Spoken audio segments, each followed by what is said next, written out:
जीवनको हरेक परिस्थितिमा तपाईँ हाम्रो साथमा हुनुहुन्छ येशू।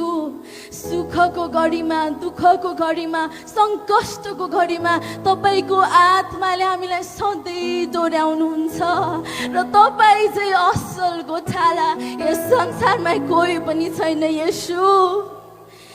हामी आउँदछौँ यो टुटेको हृदय लिएर येशू। हामी आउँदछौँ।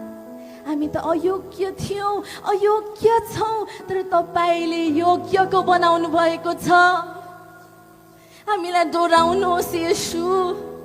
हाम्रो असल गोठाला हामीलाई डोर्याउनुहोस्।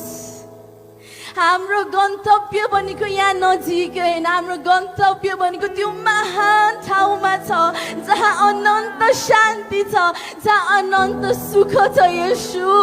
र हामी तपाईँलाई पछ्याउने छौँ।